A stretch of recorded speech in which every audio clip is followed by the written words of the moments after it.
And joining me live on the other side of that debate is the Cape York Partnership Strategic Advisor, Noel Pearson. Noel, welcome back to the program. It's really good to talk to you. You're as passionate, if not more passionate, I'm not sure, as Jacinta Price, but you're on different sides of the argument.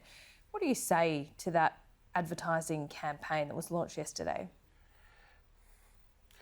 Well, firstly, I agree with Jacinta that Australian children of Indigenous backgrounds who have a heritage that is not Indigenous, that is European, African American, Pacific, Asian, they should equally identify with their heritage that is not Indigenous. I look forward to an Australia where people have multiple identities, what I've called in the past layers of identity. We're not... I think we've got to get to an Australia where we're not fundamentalist about our identity. I want Indigenous children of the future who have a European background to identify with that heritage as well as their Indigenous heritage. But the important error that Jacinta makes is that this is not about race. The voice is not about race. The voice is about who is Indigenous to the country. That's not a racial question. There are many Indigenous peoples around the world, say in the Northern Arctic, for example, who are blonde and blue-eyed. Race is not involved here.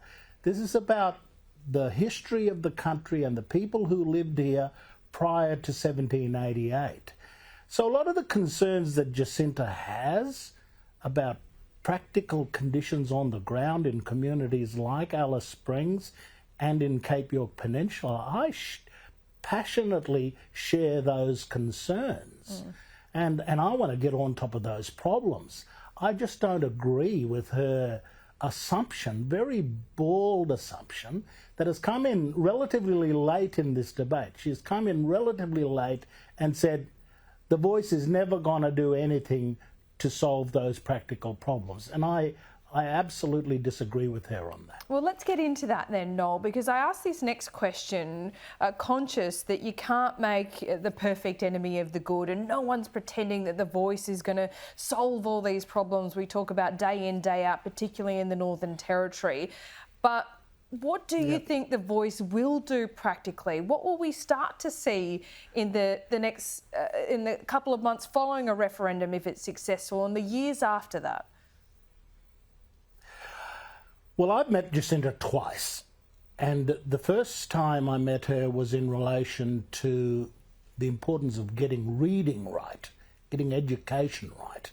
And I met her at the Centre for Independent Studies, where I spoke about the proper approach to teaching reading, because I can tell you this, you show me a juvenile delinquent from Alice Springs, Cairns, Townsville, Mount Isa, Kununurra, Ceduna, I will show you a child that failed to read in primary school and couldn't handle secondary school. We've got to get education right. So the second time I met her was up in Bundaberg when she and I and others were rooting for the preservation of income management in remote communities. We were on the same side of that argument.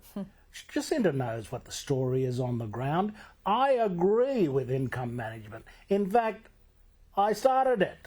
I was the first advocate for income management, and we still have income management in Cape York, and we will fight tooth and nail with the Labor government, a Liberal government, whatever government that tries to remove income management from our communities.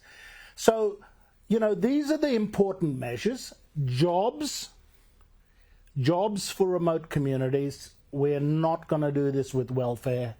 If those communities are going to rebuild, if we're going to heal those communities, I just want to get one message to your audience, Laura J., and that is that if you want a healing instrument for these communities, if the healing medicine for these remote communities is jobs, nothing will change as long as we're on welfare.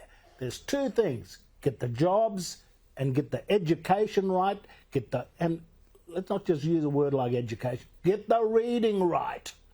Teach the reading properly. because that's the thing that will give the kids the best chance of succeeding in high school and leading productive lives after that.